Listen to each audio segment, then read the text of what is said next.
pemirsa dimanapun Anda berada, melaporkan dari Istora Senayan, Jakarta pada acara Puncak Musra. Musra adalah forum rakyat bersuara, mencari pemimpin rakyat, melanjutkan agenda kerakyatan. Dan di sini dalam acara Puncak Musra ini ada Bapak Joko Widodo dan inilah suasana pada hari ini. Seperti apa? Mari sama-sama kita simak himbauan dari Bapak Joko Widodo. Inilah dia. Selamat siang semuanya.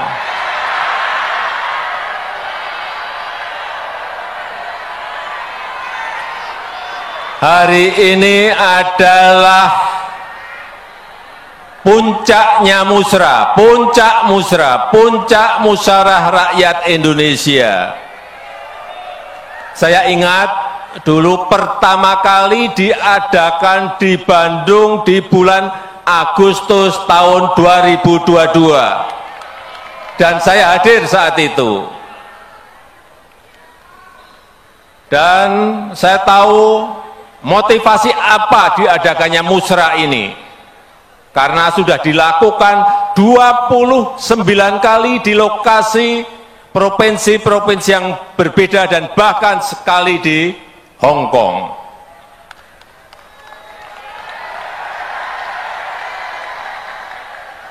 Saya sangat mengapresiasi, saya sangat menghargai upaya ini. Saya tahu saudara-saudara semuanya ingin merawat demokrasi di akar rumput. Kita ini ingin merawat demokrasi di akar rumput, bukan di elit, tapi di akar rumput.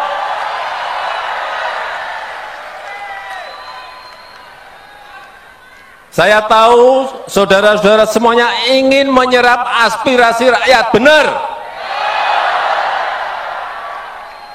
Siapa sih yang diinginkan rakyat? Jangan sampai keliru.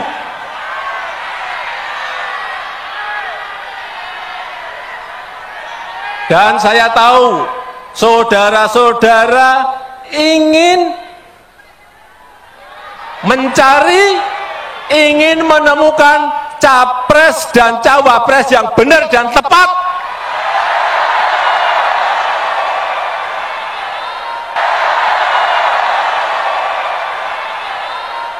Karena yang kita dengarkan adalah suara rakyat, suara akar rumput, bukan suara elit.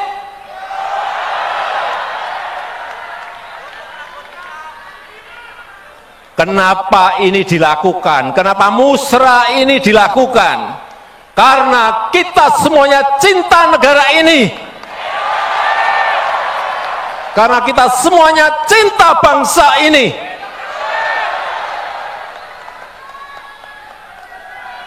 Jadi kalau capek-capek 29 kali dari provinsi ini pindah ke provinsi ini, pindah ke provinsi ini, pindah ke provinsi ini, pindah ke provinsi ini, ke Hong Kong. Kenapa capek-capek? Ya karena tadi. Benar? Oleh sebab itu sekali lagi saya sangat menghargai, saya sangat mengapresiasi kegiatan Musra yang dilakukan oleh para relawan Jokowi ini. Saya kembali menengok ke sana.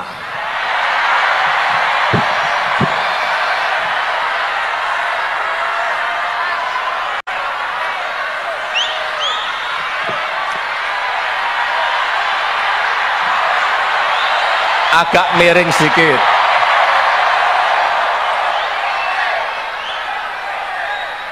Bapak, Ibu, dan saudara-saudara sekalian yang saya hormati, negara ini adalah negara besar. Negara ini adalah negara besar. Bangsa ini adalah bangsa besar. Penduduk kita sekarang sudah 280 juta, kurang lebih.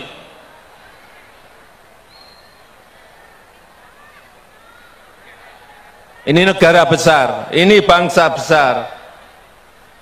Dan rakyat kita, rakyat Indonesia butuh pemimpin yang tepat, butuh pemimpin yang benar.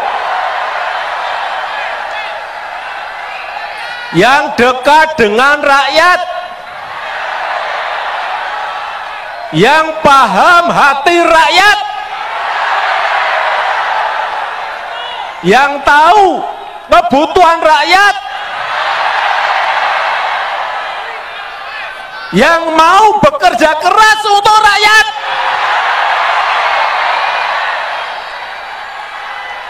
Itu yang dibutuhkan. Dan pemberani, yang berani, pemberani demi rakyat.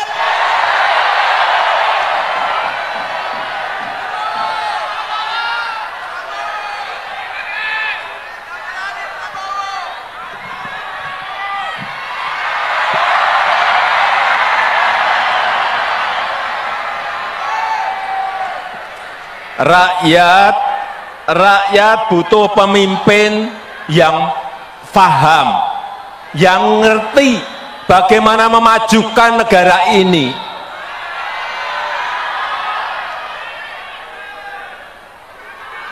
Karena pemimpin itu harus paham dan tahu potensi serta kekuatan negara ini, kekuatan bangsa ini apa. Dia harus ngerti, dia harus tahu.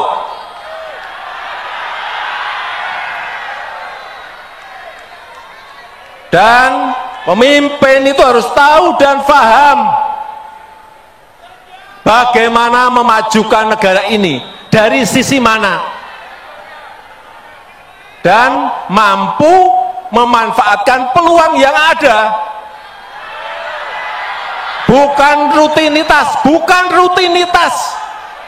hanya duduk di istana dan rutinitas, bukan hanya duduk di istana dan tanda tangan, bukan itu. Dia harus tahu bagaimana membangun sebuah strategi negara, strategi ekonomi, strategi politik, yang harus ada semuanya. Karena kita berhadapan dengan negara-negara lain, karena kita bersaing dengan negara-negara lain, kita berkompetisi dengan negara-negara lain.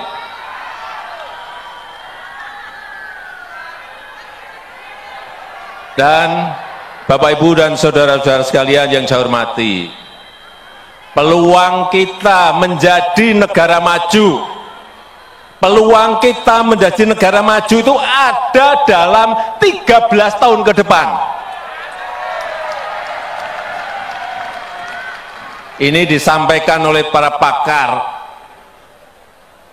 dalam negeri maupun luar. Kesempatan kita itu hanya ada di 13 tahun ke depan ini. Karena bonus demografi kita akan muncul di tahun 30-an. Dan dalam sejarah peradaban negara-negara yang saya lihat, memang kesempatannya hanya sekali. Kesempatannya hanya sekali dalam sejarah sebuah peradaban bangsa. Begitu kita keliru memilih pemimpin yang tepat untuk 13 tahun ke depan, hilanglah kesempatan untuk menjadi negara maju. Hati-hati mengenai ini, hati-hati. Sejarah, saya pelajari sejarah di Amerika Latin tahun 50-an, tahun 60-an, tahun 70-an, mereka sudah berada di posisi negara berkembang, sudah masuk ke middle income. Tapi sudah 60 tahun, sudah 50 tahun, mereka tetap menjadi negara berkembang. Karena apa? Tidak bisa memanfaatkan peluang yang ada saat itu. Dan mengejarnya lagi sudah tidak ada kesempatan lagi. Ini juga akan terjadi di negara kita.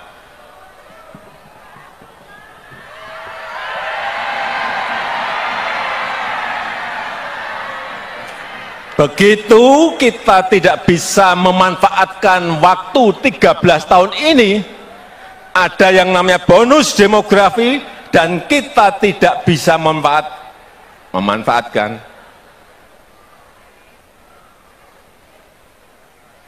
ya,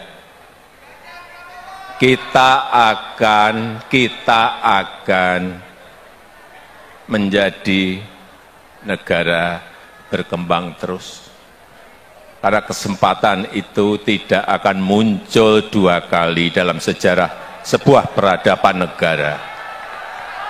Oleh sebab itu, sekali lagi,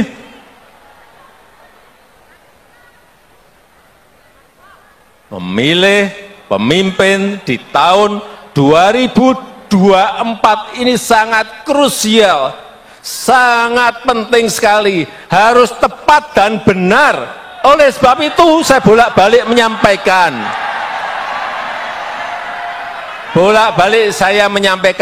jangan gerusa-gerusu, jangan tergesa-gesa, karena begitu keliru kita tidak bisa minta kembali lagi, nggak bisa. Sekali lagi, dan sekarang kita tahu keadaan dunia, ketidakpastian global, sampai diperkirakan sampai 5-10 tahun yang akan datang, itu akan masih terjadi. Sehingga sekali lagi, nahkodanya itu harus nahkoda yang pemberani, berani mengambil risiko untuk kepentingan negara ini, untuk kepentingan bangsa ini.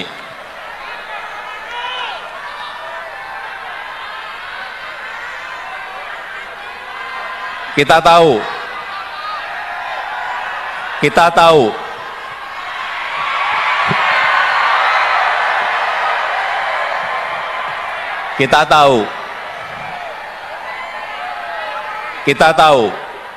Indonesia, negara kita ini memiliki sumber daya alam yang sangat melimpah, sangat besar. Bukan hanya urusan tambang, bukan hanya bahan-bahan mineral, tambang, bukan. Produk sumber daya alam laut sangat melimpah. Komoditas pertanian, komoditas perkebunan juga semuanya melimpah. Tetapi bertahun-tahun selalu kita ekspor dalam bentuk bahan mentah. Ini kekeliruan yang tidak boleh kita ulang lagi. Pemimpin yang akan datang harus berani mengindustrikan bahan-bahan mentah itu, sehingga hilirisasi itu harus dilakukan apapun resikonya. Sekarang kita baru digugat oleh Uni Eropa. Baru satu urusan saja, nikel digugat. Pada bahan mineral kita, bahan tambang kita bukan hanya nikel, ada tembaga, ada timah, ada batu bara, ada boksit. Apakah kita mau berhenti karena digugat Uni Eropa?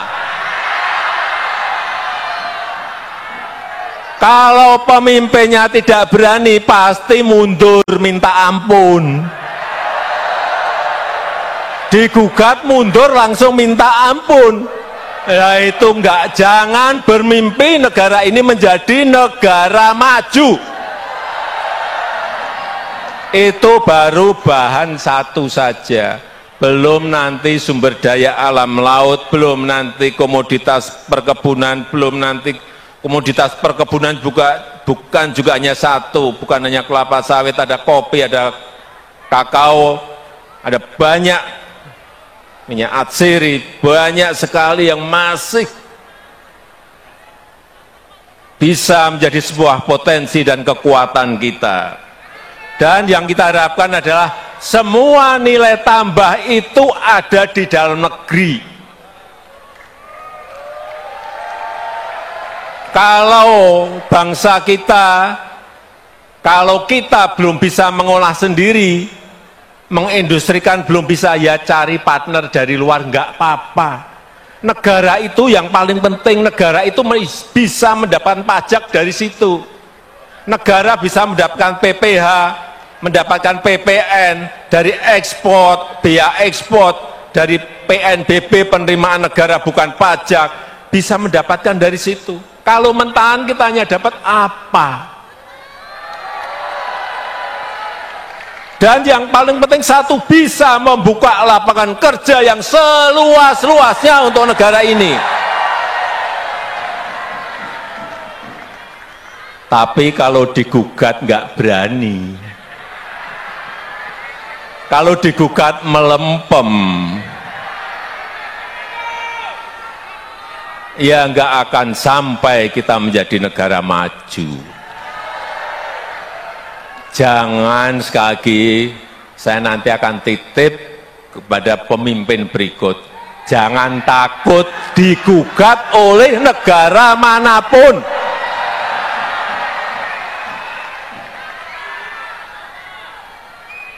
Kalau digugat ya cari pengacara, cari lawyer yang terbaik agar gugatan kita menang. Tapi tahun kemarin gugatan kita kalah. Kalah pun juga saya sampaikan kepada para menteri, tidak boleh mundur. Naik banding, saya minta naik banding, udah naik banding. Sambil industrinya diselesaikan. Begitu nanti gugakannya rampung, industrinya udah rampung. Artinya sudah bisa mengolah bahan mentah menjadi bahan jadi. Itu yang namanya strategi negara, ya seperti itu, bukan rutinitas. Belok lagi.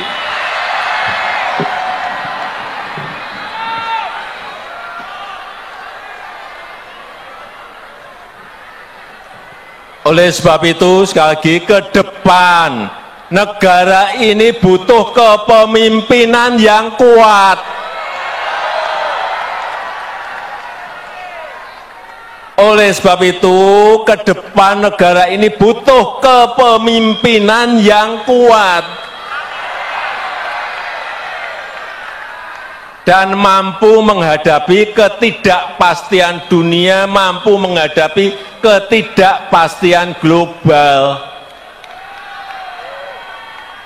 Setuju? Kita butuh kepemimpinan yang kuat. Setuju? Itu yang baru saya usahakan. Oleh sebab itu, kepemimpinan yang kuat itu dibutuhkan, yang memiliki komitmen yang kuat untuk anti korupsi, yang memiliki komitmen yang kuat untuk merawat demokrasi. Penting. Jangan nanti ada yang mau musrah dilarang.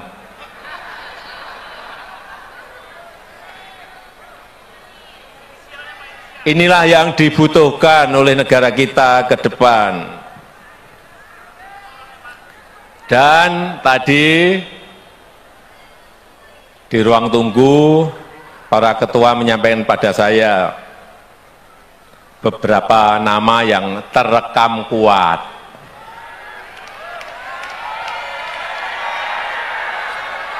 Saya sudah mendengar, tapi saya ingin resmi. Tadi yang disampaikan oleh Pak Panel Barus itu resmi, belum saya buka. Belum saya buka. Jadi saya terus terang, ini harus kita berikan waktu kepada partai atau gabungan partai untuk menyelesaikan urusan capres dan cawapresnya seperti apa. Kemudian dari yang disampaikan oleh tadi Pak Panel Barus, saya akan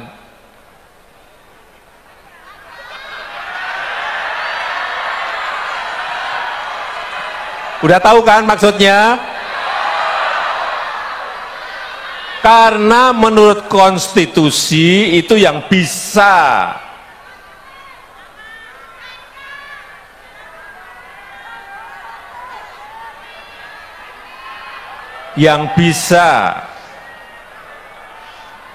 mencalonkan itu adalah partai atau gabungan partai. Betul?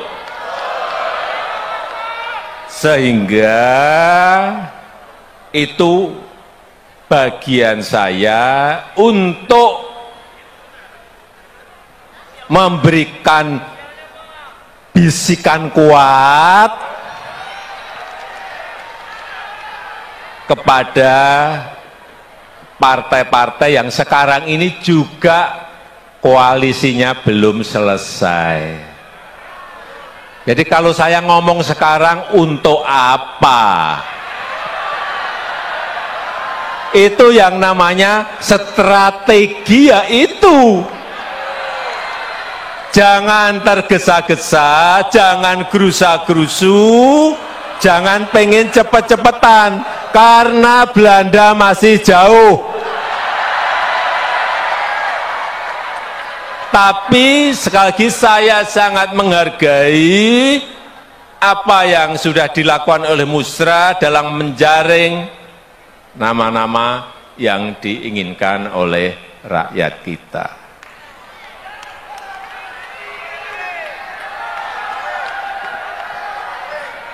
Terakhir, saya sangat bangga bahwa seluruh relawan, saudara-saudara semuanya masih solid dan kompak.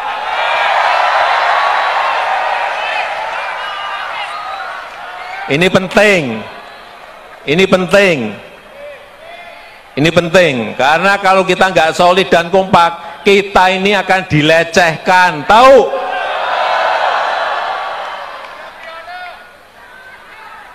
Mau dilecehkan? Mau dilecehkan? Kalau kita kompak dan solid, kita akan diperhitungkan.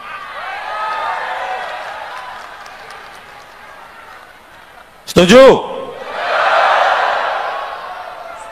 Setuju?